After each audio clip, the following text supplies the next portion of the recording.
دنیا کے 7 عجوبوں کو لوگ دیکھنے کے لیے طویل سفر کرتی ہے، تو یہ اس لیے ہے کہ تھوڑے مشکل کام ہیں، لیکن کوئی ناممکن چیز نہیں ہے۔ تم لمبی مسافتیں طے کر کے جاتے ہو، لیکن اللہ کہتا ہے گھر بیٹھے ذرا آسمان کو دیکھو۔ 1 فٹ کی ٹائل دنیا کا بڑے سے بڑا معمار بغیر کسی سپورٹ کے یا ستون کے کھڑی نہیں کر سکتا، اتنا بڑا آسمان بغیر ستونوں کے اس نے کھڑا کیا ہوا ہے۔ ذرا غور تو کرو، تدبر تو کرو، اور زمین کو دیکھو، زمین کیسے ہموار کر دی گئی۔ اللہ اکبر، دیکھنے کو تو مٹی ہے، لیکن اس مٹی کے اندر جب بیج ڈالتے ہیں تو مٹی کا رنگ کیسا ہے، اور جو بیج اگتا ہے وہ کونپل کا رنگ سبز ہوتا ہے، پھر اس کے اوپر شاخ اور شاخ کے ساتھ پتے، پھر پتوں کے ساتھ کلیاں اور کلیوں کے ساتھ پھر غنچے اور پھول، اور پھر پھل، اور پھل میں بھرا ہوا رس، رس کے اندر مٹھاس، اور اس کے اندر طبی خواص اور توانائی۔ مٹیالی زمین سے اگنے والے پودے کے رنگ میں سرخیاں کہاں سے آ گئیں؟ اس کے پتوں میں سبزی کہاں سے آ گئی؟ زمین کو سیلی ہے، لیکن اس سے نکلنے والے پودے کے اندر رس اور مٹھاس کہاں سے آ گئے؟ تم اپنی مٹی کو دیکھو اور آسمان کو دیکھو، کہیں ایک قدم بھی چل کے نہ جاؤ، تم خدا کو ماننے پہ مجبور ہو جاؤ گے۔ حضرت شیخ فرید الدین عطار کا ایک شعر مجھے یاد آیا، کیا خوبصورت بات کہی۔ سانے کس دی صلاتی می کند، کیسا کاریگر ہے، مٹی سے بادشاہ بنا دیتا ہے۔ یہ جو زبان بول رہی ہے یہ مٹی سے بنی ہوئی ہے، یہ جو آنکھیں دیکھ رہی ہیں یہ مٹی سے بنی ہوئی ہیں، یہ جو کان سن رہے ہیں یہ مٹی سے بنے ہوئے ہیں، یہ دماغ جو سوچ رہے ہیں اور جو صغرے کبرے ترتیب دے رہے ہیں، جو کہا گیا وہ بھی، جو میں کہنا چاہ رہا ہوں وہ بھی یہاں گھوم رہا ہے، یہ دماغ بھی مٹی کا بنا ہوا ہے۔ یہ سیاہ گھنے بال، یہ خوبصورت چہرہ، یہ رنگوں کی سجی ہوئی دنیا، یہ سب کچھ مٹی، یہ پھول مٹی سے نکلا، یہ انار مٹی سے نکلا، انار کے اندر جو پیکنگ ہے یہ مٹی کی بنی ہوئی ہے، اس کے اندر جو رس رکھا ہوا ہے، بھرا ہوا ہے، وہ بھی مٹی سے پیدا ہوا ہے، اس کے اندر مٹھاس بھی مٹی سے آئی۔ کیسا کاریگر ہے جو مٹی سے کبھی انگور بناتا ہے، کبھی کھجور بناتا ہے، کبھی اسی مٹی سے سبزیاں پیدا کرتا ہے، کبھی اسی مٹی سے پھل پیدا کرتا ہے۔ تو یہ مٹی سے اس نے کیا کچھ بنا دیا۔ اگر آپ دیکھ لیجئے یہ پوری کائنات مٹی سے بنی ہے۔ یہ جو خوبصورت میز آپ کو دکھ رہی ہے یہ کہاں سے نکلی؟ یہ درخت سے آئی نہ، درخت کہاں سے نکلا؟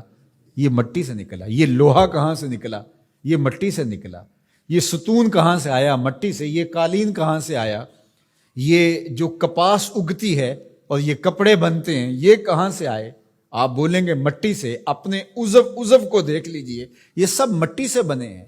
آپ نظر گھما کر کے دیکھ لیں، آپ کو جو بھی شے نظر آئے گی آپ کو مٹی سے نکلی، زمین سے نکلی ہوئی دکھائی دے گی۔ غور کر لیں، تدبر کر لیں۔ اللہ اکبر، یہ شہنشاہ، یہ کج کلا، یہ کاریگر، یہ شاعر، یہ ادیب، یہ فلسفی، یہ بال کی کھال ادھیڑنے والے، یہ باتوں میں حسن پیدا کرنے والے، یہ شعر و دنیا کے بڑے بڑے جادوگر، یہ کہاں سے نکلے؟ جواب آیا مٹی سے نکلے۔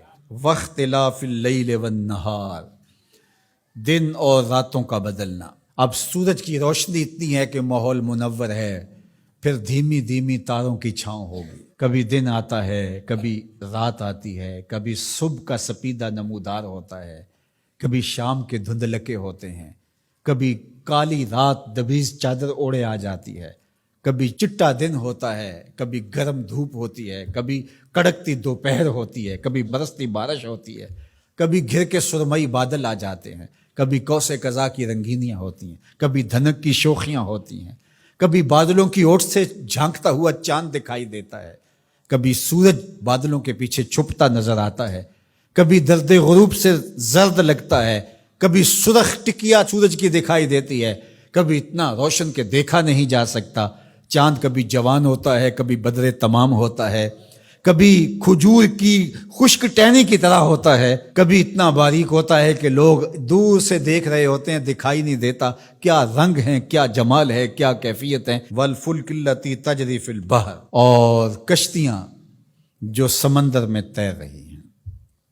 1 فٹ کا لوہا لے کر کے آپ پانی میں پھینکو، ڈوب جائے گا، لیکن ہزاروں ٹن وزن لیے ہوئے، اس میں لوہا بھی ہے اور بھی چیزیں ہیں، ایک جہاز پانی میں تیرتا ہوا ایک ساحل سے دوسرے ساحل تک پہنچ جاتا ہے، ڈوبتا نہیں ہے۔ وما انزل اللہ من السماء من ماء، اور آسمان سے بارش برستی ہے، گھر کے بادل آتے ہیں، کبھی بوندا باندی ہوتی ہے، کبھی موسلادھار بارش ہوتی ہے، آسمان سے پانی اترتا ہے، کبھی برف کی شکل میں، کبھی شبنم کی صورت میں، کبھی بارش کی شکل میں، اور پھر کیا ہوتا ہے؟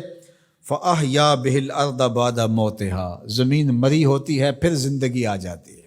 یہ جو فیوجی پہاڑ ہے جاپان کے اندر غالباً، یہ سال میں 4 رنگ بدلتا ہے۔ ایک وقت آتا ہے برف سے بالکل سفید ہو جاتا ہے، پھر وقت آتا ہے کہ برف اترتی ہے تو اس کی سیاہی، اس کا رنگ نکھر کے سامنے آتا ہے، پھر اس کے اوپر سبزہ اگتا ہے تو پورا سبز ہو جاتا ہے، اور اس کے اوپر اگنے والے سبز کے اوپر لگنے والے جو پھول ہیں وہ سرخ ہیں، پھر وہ بالکل سرخ ہو جاتا ہے۔ کبھی دیکھیں تو وہ آپ کو سفید چادر اوڑے کوئی لیٹا ہوا دکھائی دیتا ہے، اور کبھی وہ مہیب سیاہ رنگ کا پہاڑ دکھائی دیتا ہے، اور پھر وہ سبزے کی چادر اوڑھ کے ملنگ بن کے بیٹھ جاتا ہے، اور پھر وہ دلہن بن کے سرخ رنگ کا جوڑا پہن کے نیا نظارہ دے رہا ہوتا ہے۔ تو پہاڑ تو ایک ہی ہے لیکن رنگ اس کے کئی ہیں۔ لآیات لقوم یعقلون، اللہ فرماتا ہے یہ نشانیاں ہیں اہل عقل کے لیے، اگر وہ تدبر کریں، غور کریں، تفکر کریں۔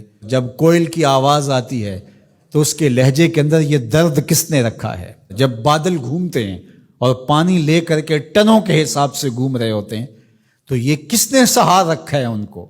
یہ آسمان بغیر ستون کے کیسے کھڑے ہیں؟ یہ زمین سے سبزے کیسے اگتے ہیں؟ ہم آکسیجن اپنے لیے ان ہواؤں سے کیسے کشید کرتے ہیں؟ رحم مادر کے اندر نقش و ونگار کیسے بنتے ہیں؟ زندگی کی رمق کیسے آتی ہے؟ حیات جاویداں کا نور کیسے ملتا ہے؟ رنگوں کی کائنات کیسے آباد ہوتی ہے؟ بچپن سے لڑکپن، لڑکپن سے جوانی، جوانی سے بڑھاپا، اللہ اکبر، اسی کی شانیں ہیں۔ تو کہا اگر تم غور کرو، تدبر کرو تو تم اس کے وجود کا انکار نہیں کر سکتے، اور جس تمہارے ایک رب نے یہ سب کچھ پیدا کیا، تمہارا حق ہے کہ تم اسی کو معبود مانو۔ تمہاری پیشانی، تمہاری جبین نیاز کسی اور کے آگے نہیں جھکنی چاہیے، تمہارا سر جھکے تو مالک کی دہلیز کے اوپر۔